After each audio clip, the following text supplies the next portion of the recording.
мулоқот бо донишҷӯёни муассисаҳои олӣ ва миёнаи касбӣ тадбири муҳим барои ҳавасмандии бештари ҷавонон ба омӯзиш ва соҳибкасб гардидани онҳо, даъвати донишҷӯён барои саҳм гузоштан дар рушди соҳаҳои иҷтимоию иқтисодӣ ва рушду шукуфоии бештари Тоҷикистони собиқистиқлол.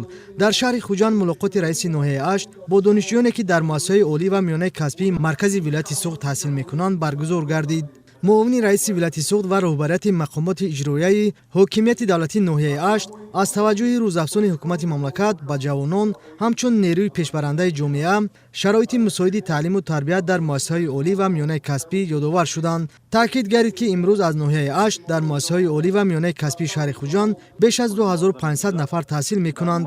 Ин нишондод дар байни шаҳру ноҳияҳо аз ҳама баландтарин буда, бо боварӣ гуфта шуд ки зодагони ноҳияи Ашт бо истифода аз имконоти мавҷуда ҳамчун мутахассисони варзида ба камол мерасанд ва ба халқу ватан содиқона хизмат хоҳанд кард. тибқи иттилоъ ҳоло дар ноҳияи Ашт дар соҳаҳои маорифу тандурустӣ, кишоварзӣ, саноат ва дигар соҳаҳои муҳим эҳтиёҷ ба мутахассисони ҷавон зиёд аст ва аз донишҷӯён даъват ба амал оварда шуд, то пас аз хатми донишгоҳ ба зодгоҳи худ баргашта фаъолият намоянд.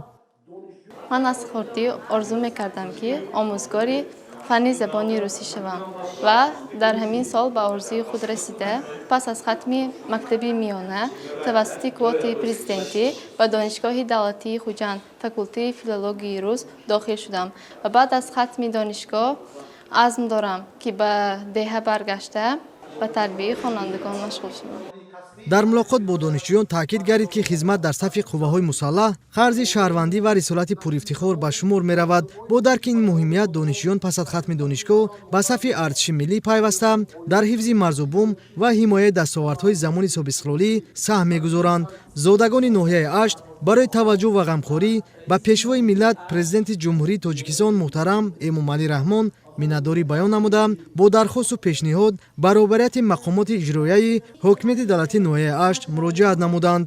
бо мақсади ҳавасмандгардонӣ ва қадршиносӣ ба чанде аз пешсафон тӯҳфаҳои хотиравӣ тақдим гардида, чанде аз донишҷӯён бо кӯмакпулӣ қадрдонӣ карда шуданд. дар Фарҷом барномаи рангини фарҳангӣ пешниҳод гардид. мулоқоти раисони шаҳру ноҳияҳо бо донишҷӯён тибқи ҷадвали тасдиқгардида идома дорад.